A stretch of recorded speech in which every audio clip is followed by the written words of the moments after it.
బయలుదేరుచున్నాడు. ఆయన దిగి భూమి యొక్క ఉన్నత స్థలముల మీద నడవబోచున్నాడు. ఈ వాక్యాన్ని మనం ఈ వారం పాఠం కొరకు ఏర్పాటు చేయబడింది. దీనిలో దేవుడు పరలోకమందున్నాడు, పరలోకాన్ని విడిచిపెట్టేసి భూలోకానికి వచ్చారు. ఆయన భూలోకం కాలు మోపారు. మనుష్యుడుగా, నరుడుగా, నరవతారిగా మనుషులందరినీ రక్షించుకోవటానికి వచ్చారు అని ఈ వాక్యంలో సారాంశం. మనందు బట్టి ఆయన వచ్చినటువంటి ఆయన పేరేమిటో మనం ధ్యానం చేస్తున్నాం. ఒకటి మంచు అని, రెండు మన్నా అనే జీవాహారం అని నేర్చుకుంటూ ఉన్నాం. ఈరోజు పాఠంలో కూడా దేవుడు నరుడుగా, మనుషుడిగా భూలోకానికి వచ్చాడు. ఆయన పేరు ఏమిటంటే మధ్యవర్తి. దాని బ్రాకెట్ ఏమంటే మరుగైన మధ్యవర్తి అని రాయబడి ఉంది. ఎందుకు మరుగుగా ఉన్నాడు ఇంతకాలం? మధ్యవర్తిగా వచ్చాడు. మధ్యవర్తి లోకానికి అవసరమా? దేవుడు ఒక్కడే కదా, ఒక్కడే దేవుడు. ఆయనే సర్వాధికారి అయిన దేవుడు. ఆయన సర్వలోకాన్ని పరిపాలించే దేవుడని లేఖనాల్లో ఉంది. మరి దేవుడికి మధ్యవర్తి అవసరమా? దేవుడు అక్కడి నుండి శాసించే సరిపోయింది. కానీ ఆ దేవుడే నరుడుగా మధ్యవర్తిగా వచ్చాడని లేఖనాల్లో రాయబడి ఉంది. ఆ మాట చూద్దాం. 1వ తిమోతి పత్రిక 2వ అధ్యాయం 5వ వచనం చూద్దాం. దేవుడు ఒక్కడే, దేవునికి నరులకు మధ్యవర్తి ఒక్కడే. ఆయన క్రీస్తు యేసు అనే నరుడు. దేవుడు ఒక్కడేనంట. ఒక్కడే దేవుడు. మనకి ఒకే దేవుడు అయ్యుండి ఆ దేవుడు సర్వలోకాన్ని సృష్టికర్తగా ఉండి, ఆ దేవుడు పరిపూర్ణుడైండి, ఆ దేవుడు పరిశుద్ధుడైండి, ఆ దేవుడు సర్వవ్యాపి, ఆ దేవుడు సర్వశక్తి కలిగిన దేవుడుగా ఉన్నారు అని అక్కడ రాయబడి ఉంది. ఒక్కడే దేవుడు మనకి. ఆయన పేరు యేసుక్రీస్తు ప్రభుల వారని తెలుసుకుంటూ ఉన్నాం. అయితే ఈ వాక్యం ఏంటంటే ఒక్కడే దేవుడు. ఆ దేవుడు నరుడుగా మారాడు. నరుడుగా దేవుడు ఒక్కడే పరలోకంలో ఉన్నాడు. ఈ నరుడుగా మార్చబడ్డ మనిషి రూపు తలుచుకున్న ఆ నరుడు పరలోకం వదిలేసి భూలోకంలోకి అడుగు పెట్టాడు. ఎలా అంటే నరుడుగా, నరవతారిగా, మనుష్యుడుగా, మానవుడుగా ఆయన జన్మించాలని లేఖనాల్లో చాలా ఆధారాలు మనకున్నాయి. మరి నరుడుగా వచ్చాడు మంచిదే, మనిషిగా మారడం మంచిదే. ఆయన పేరు యేసు ప్రభులు వారు. ఆయన సేవిస్తున్నాం, మనం గణపరుస్తున్నాం, మనం మంచిది. మధ్యవర్తిగా వచ్చాడు రాయబడింది. దేవుడు, నరుడు, మధ్యవర్తి. మధ్యవర్తి ఎందుకు అవసరమైంది? దేవునికి మనుషులకు మధ్యలో మధ్యవర్తిత్వం అవసరమా అని రాయబెడితే ఇక్కడ వాక్యం ఏంటంటే మనుషులు, నరులు అనబడేవారు దేవుడి నుంచి వేరైపోయారు. ఎక్కడ వేరైపోయారు? ఏదేను తోటల్లో వేరయ్యారు. ఆ మనుషులు మళ్ళా లోనికి రాకోకుండా ఏదేను తోట ముందు కంచి వేశాడో, కట్టదోరలు పెట్టాడో, తిరిగి లోనికి రాకుండా ఆ మనుష్యుడును బయటకు పంపించేశాడు. ఎందుకు వేరైపోయారయ్యా మనుషులు? దేవుడు, మనుషులకు దేవుడు అవసరం కదా. మనుషులే కదా దేవుడు, మనుషులు అందరూ చేసి దేవుడే కదా. ఈ మానవుడు ఎందుకు వేరైపోయాడయ్యా అంటే ఒకటి అపనమ్మకం, రెండు విశ్వాసఘాతకం, మూడు దేవుని ప్రేమ గుర్తించకపోవటం. ఈ మూడు విషయాలు ఉంటాయి. ఒకటి అప్రమత్తం. ఏమిటి అప్రమత్తం? నా చేతి నిర్మాణం చేయబడ్డవారు, మీరందరూ ప్రజలు, నా సొత్తైన వారు, నా బిడ్డలుగా ఉన్నారు. ఇందులో ఉండండి. మీరు నేను కలిసి రోజు చక్కరిస్తూ సహవాసం చేస్తూ ఉందామని దేవుడు చెప్పాడు. కానీ ఈ లోపల అందులోనికి సాతాను ప్రవేశిస్తే దేవుని మాట నమ్మకము లేక, దేవుని మాట వినకుండా, ఆయన ఏం చెప్పాడో అది గ్రహించకుండా సాతాను వారు విలువించారు, అప్రమత్తం తెచ్చుకున్నారు. వారి అప్రమత్తము దేవుని సహవాసాన్ని దూరం చేసింది. వారి అప్రమత్తము దేవునికి మానవుడికి ఎడబాటు వచ్చింది. ఆనాటి నుంచి ఈనాటి వరకు దేవునితో మానవుడు సమాధానము కోల్పోయాడు. దేవునికి మానవునికి మధ్యలో అగాధము ఏర్పడింది. మానవుడు దేవుడు వేరైపోయారు. మనుషులందరూ దేవుడు యథార్థవంతులుగా సృష్టించాడు, యథార్థవంతులుగా పుట్టించాడు. కానీ మనుషులు ఆయా తంత్రాలు మంత్రాలు కల్పించుకొని దేవుని సన్నిధిని సహవాసాన్ని కోల్పోయి దేవుని నుంచి వేరైపోయారు అని లేఖనాల్లో ప్రసంగి 7:29 ఆ మాట రాయబడి ఉంటుంది. చూద్దాం.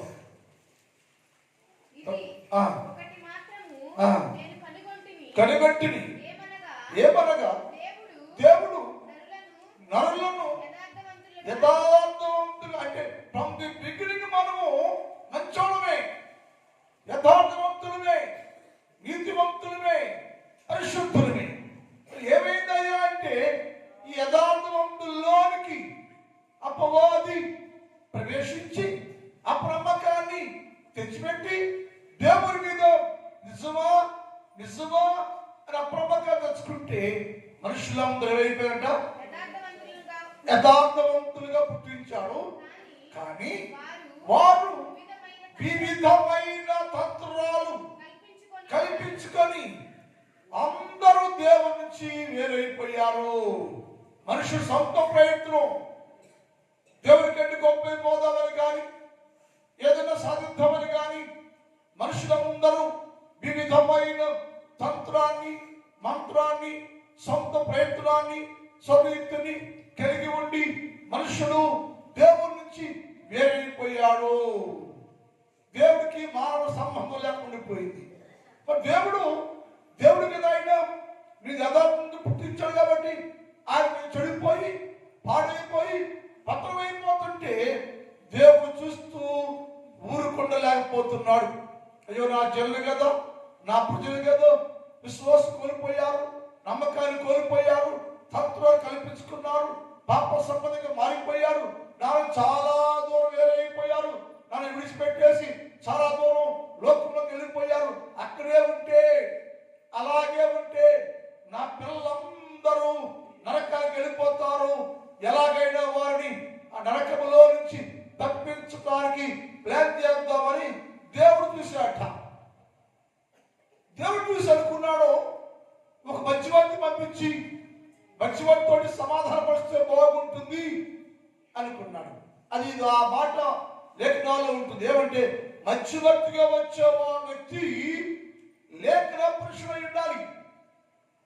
మధ్యవర్తి అంటే దేవునికి మానవునికి వైరు వచ్చింది, దేవునికి మానవునికి సమాధానం తెగిపోయింది. దేవుడు మానవుడు, దేవుడు పరలోకం ఉన్నాడు, దిగురాట్లా మనిషి భూమి మీద ఉన్నాడు, చెడిపోయాడు. ఇరువురిని సమాధానం చేయాలి అంటే చెడిపోయిన మనిషిని తిరిగి మనలో దేవుని ఎదుకు పెంచే మధ్యవర్తి కావాలి. ఇద్దరు సంగతి తెలిసిన మధ్యవర్తి కండి, మధ్యవర్తి వ్యవహరించే వారికి ఉభయ సంగతి తెలిసి ఉండాలి. ఆ దేవుని సంగతి తెలిసి ఉండాలి, ఈ పాప సంగతి కూడా తెలిసి ఉండాలి. అప్పుడే నిజమైన తీర్పు చెయ్యగలం, అప్పుడే సమాధానము ప్రకటన చేయగలం. అలా మధ్యవర్తిగా ఉండే వ్యక్తులు ఎవరైనా ఎలా ఉండాలంటే దేవుడు చెప్పాడు, మధ్యవర్తిగా ఉండేవాడు ఒకటి నరుడైపోవాలయ్యా, మనుషుల్లో కలిసిపోవాలయ్యా, మనుషులుగా మారిపోవాలయ్యా. నేను దేవుణ్ణి, ఇప్పుడు నేను చెప్పిన ఇంద్రియులు వారి స్వభావం తెలుసుకోవాలి. కాబట్టి మనుషులుగా మారిపోతే ఆయనకు అర్థమవుతుంది. యేసు ప్రభువు వారిని నరుడుగా, నరవతారిగా, మనుషులుగా భూలోకానికి పంపించి, నువ్వు వెళ్ళయ్యో మనిషి స్వభావాన్ని చూడు, మనిషిలాగా ఉండు, వారికి నాకు వేరైపోయిన సంబంధాన్ని తిరిగి పునరుద్ధరించయ్యో అని చెప్పి నరుడుగా యేసుక్రీస్తు ప్రభువు వారిని భూలోకాన్ని పంపించాడు. ఇక్కడ ప్రశ్న ఏంటంటే, మరి మధ్యవర్తి ఎలా ఉంటాడయ్యో? మధ్యవర్తిగా ఎలా ఉండాలి? ఎలా ఉంటే ఈ పాపిని పరిశుద్ధుడిని సమాధానం చేయగలడు? ఎలా ఉంటే ఈ చెడిపోయిన మనిషిని, పాడైపోయిన మనిషిని, వేరైపోయిన మానవుడిని దేవుడితో సమాధానపరచగలడు అంటే మధ్యవర్తి అనే వ్యక్తి ఎలా ఉండాలంటే, ఒకటి లేఖనానుసారంగా ఉండాలి. ఆ వ్యక్తి గురించి లేఖనం రాయబడి ఉండాలి. మధ్యవర్తి అంటే ఎవడు బట్టలు వచ్చేసి నేను యేసుప్రభువయ్యా అని చెప్పడం కుదరదు. అక్కడ మధ్యవర్తిగా వచ్చే వ్యక్తి ఎలా ఉండాలంటే లేఖనాల్లో రాయబడి ఉండాలి. మత్తయి సువార్త 1వ అధ్యాయం 16 చదువుదాం. మత్తయి సువార్త 1వ అధ్యాయం 16 చదువుదాం. యాకోబు మరియు యోసేపు కన్ను ఆమె యందు క్రీస్తు అనబడిన యేసు పుట్టాడు. ఈ పేరు ఎడకొచ్చినాయంటే లేఖనాల్లోకి వచ్చేసింది.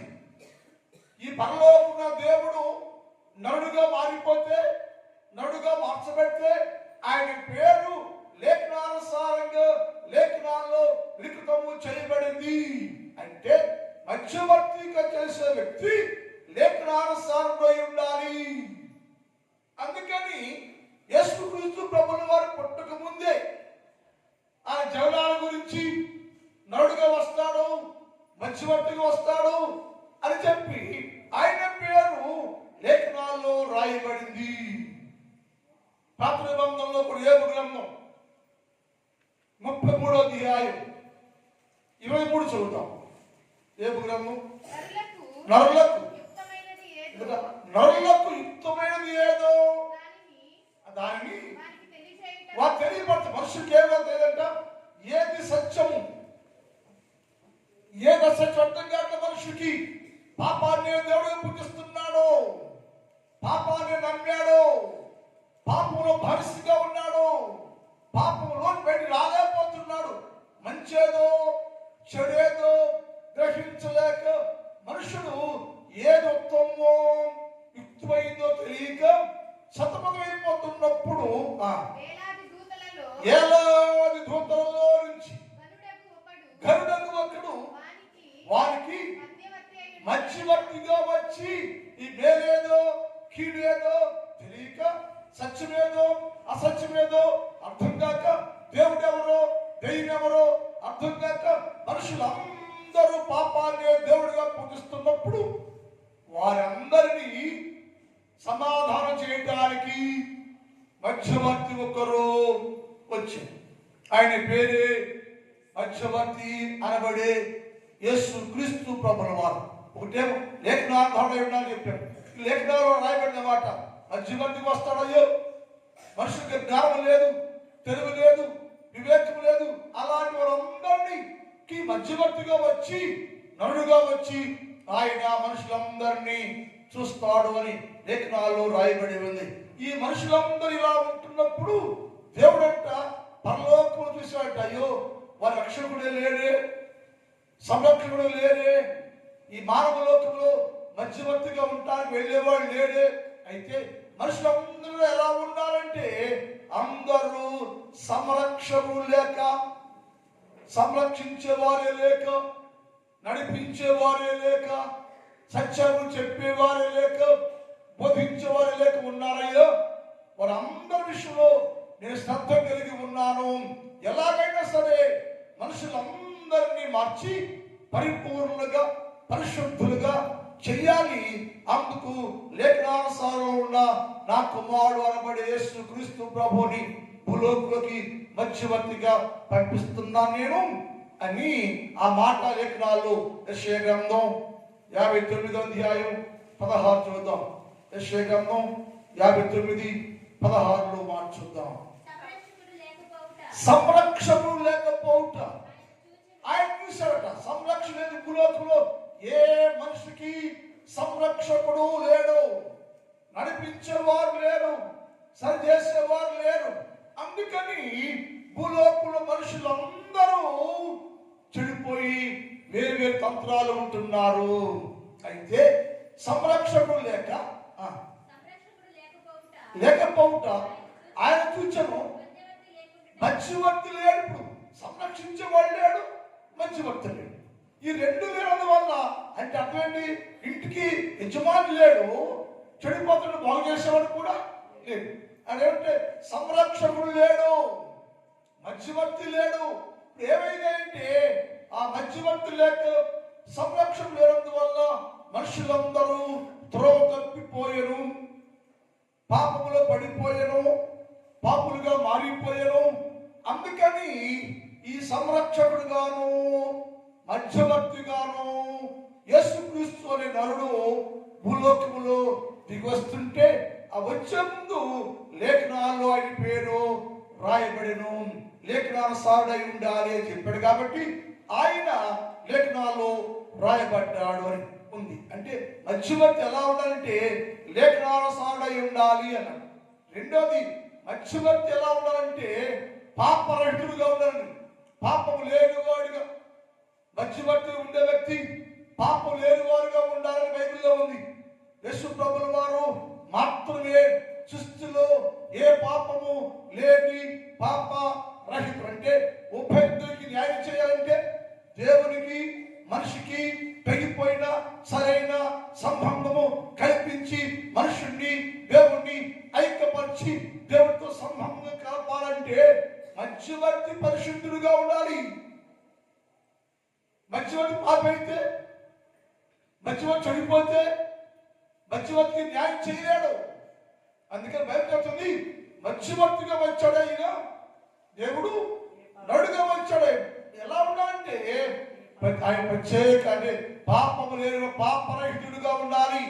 నీతి చేసి న్యాయం చేసి మధ్యవర్తిగా ఉండి ఈ ఉభయులను సమాధానపరిచే వ్యక్తి ఎప్పటికైనా దేవుడైనా నేనైనా మీరైనా ఎవరైనా సరే పాపము లేని వారు మాత్రమే నీతిగా న్యాయం చేయగలరు.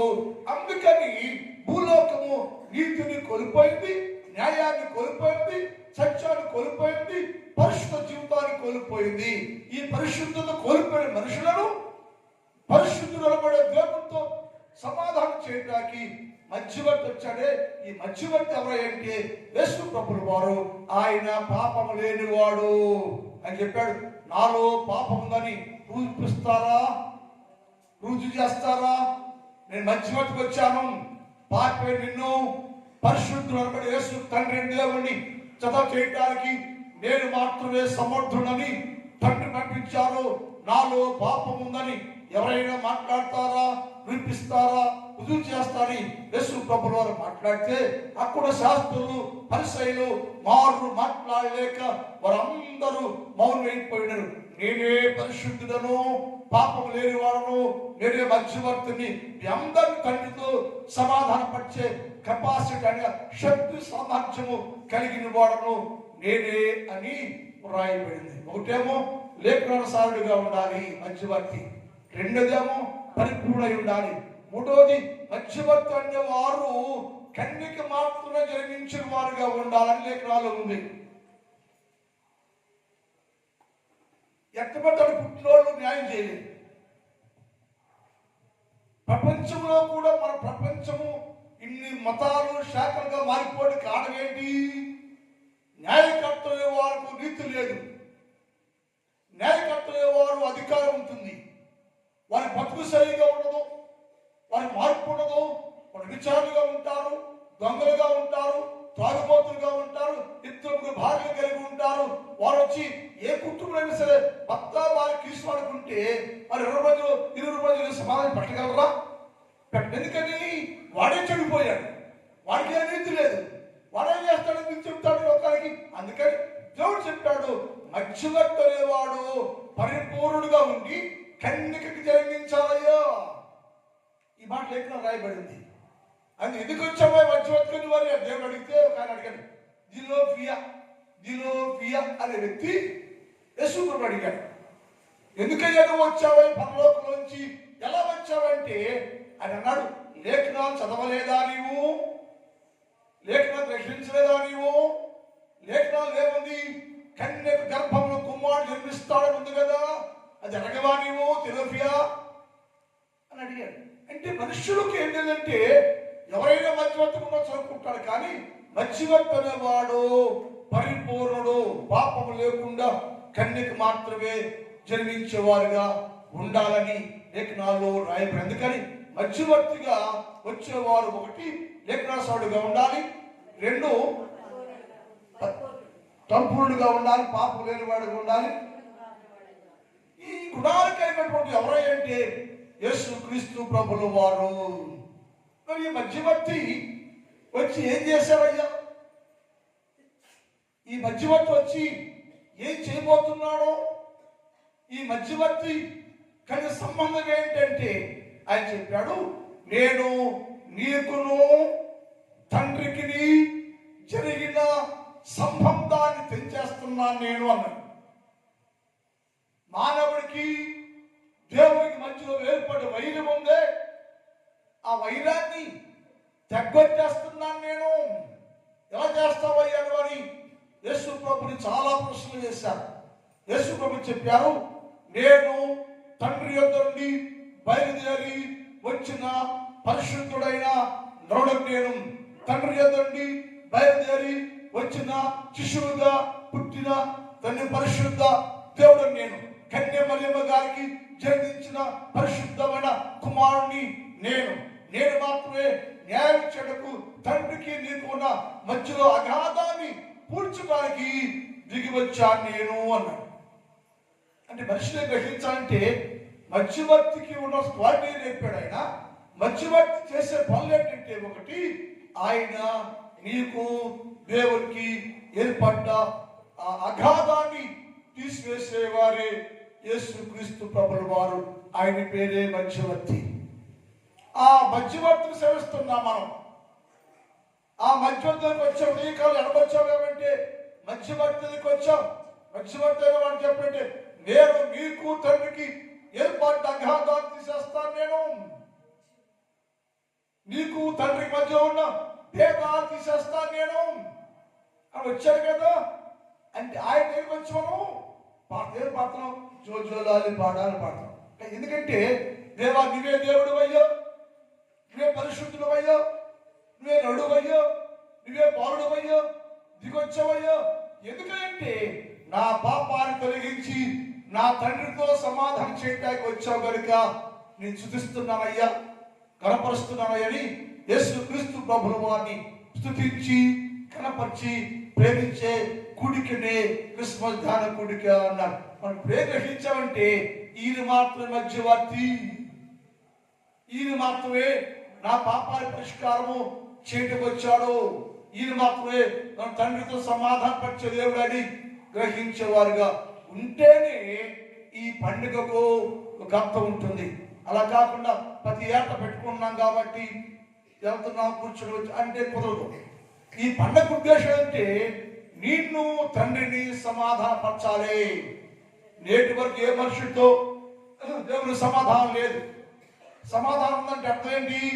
యేసుక్రీస్తు ప్రభువుని అంగీకరించి యేసు ప్రభువులో జీవిస్తుంటే నీకు దేవునికి సరైన సమాధానం కలిగింది.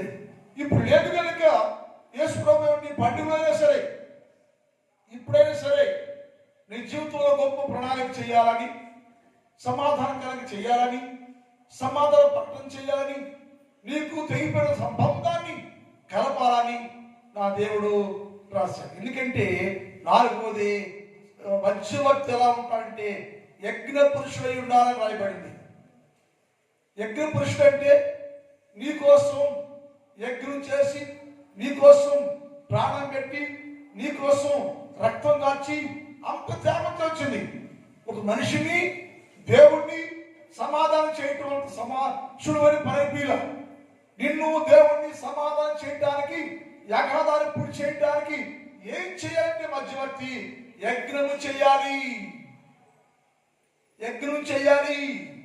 శరీరాన్ని పణంగా పెట్టాలి, ప్రాణాన్ని పణంగా పెట్టాలి, రక్త ప్రోక్షణ జరిగించాలి. ఇవన్నీ యజ్ఞం చేస్తేనే యజ్ఞంలో ఆయన విజయాన్ని సాధించాడు. నీకు విజయం వచ్చింది, నీకు రక్షణ వచ్చింది, మార్పు వచ్చింది, సమాధానం వచ్చింది. ఇది జరగడానికి మధ్యవర్తి చేసే 5వ విషయం ఏంటంటే ఆయన నీ కోసం యజ్ఞ పురుషుడుగా యజ్ఞాన్ని చేయాలి. అలా చేయడానికి ఆ యజ్ఞం చేయాలంటే పాపము లేని వాడై ఉండాలి, మధ్యవర్తిగా వచ్చిన వాడుగా ఉండాలి, కన్యకు పుట్టిన వాడుగా ఉండాలి. అలాంటి వాడు యజ్ఞ పురుషుడుగా ఉండి యజ్ఞం చేసి సర్వలోకాకుండా పాప పరిహారాన్ని జరిగించిన దేవుడు యేసుక్రీస్తు ప్రభువు. అందుకని దేవుడు ఒక్కడే, నరుడు ఒక్కడే. నరులకు మనుషులకు మధ్యవర్తి ఒక్కడే, ఆయన పేరే యేసుక్రీస్తు అని నరుడు. ఈ మధ్యవర్తి ఏం చేశాడో నేర్చుకున్నాం, ఎలా వచ్చాడో ఎలా ఉండాలో నేర్చుకున్నాం. ఈ మధ్యవర్తి ఏం చేస్తాడో, ఏం చేస్తే లోకానికి విమోచన కలిగిద్ది, ఏం చేస్తే పరిపూర్ణత వచ్చిందో రేపు ఈ కాలం ధ్యానం చేద్దాం, ప్రార్థన చేసుకుందాం. మా గరుడైన తండ్రి, నీ పాదములకు స్తోత్రాలు. పరిశుద్ధుడు అయిన దేవ, ఈ ఉదయ కాలంలో దేవుడు ఒక్కడే, ఆయన పరిశుద్ధుడు. దేవుడు ఒక్కడే, ఆయన సర్వాధికారి. ఆయన దేవుడు ఒక్కడే, సర్వవ్యాపి. దేవుడు ఒక్కడే, ఆయన మాత్రమే సృష్టిని నిర్మించిన వాడు అని తెచ్చుకున్నాం. ఆ మనుషులందరికీ ఐక్య చేయడానికి నరుడుగా వచ్చారు. ఆ నరుడైన యేసు ప్రభు ఒక్కడే.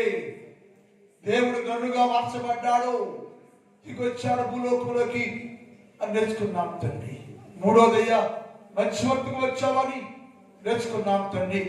ఈ మధ్యవర్తిలో మీరయ్యా పాపం లేనివాడుగా, లేఖనానుసారుడుగా, యజ్ఞానుసారుడుగా, యజ్ఞ పురుషుడిగా ఉండి మా జీవితాలను మార్చి దేవుడితో సమాధానం పరచడానికి దిగి వచ్చావని నేర్చుకున్నాం తండ్రి.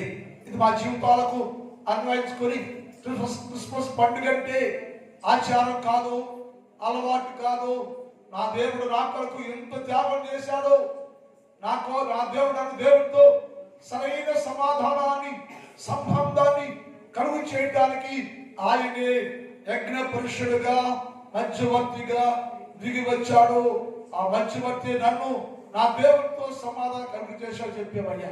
అది గ్రహించుకొని మేమందరూ ప్రభువా నిన్ను హృదయపూర్వకంగా మా జీవితాల్లోకి ఆహ్వానించుకొని మార్పు చెంది మారు మనసు పొంది నీ కృపాక్షేమాలు పొందడానికి యేసయ్యా నాలో పుట్టాలి, మా ఇంట్లో పుట్టాలి, యేసుక్రీస్తు జన్మదినాలు మేమందరూ జరుపుకోవాలని ఉద్దేశంతో మేము జీవించే భాగ్యము దయచేయండి.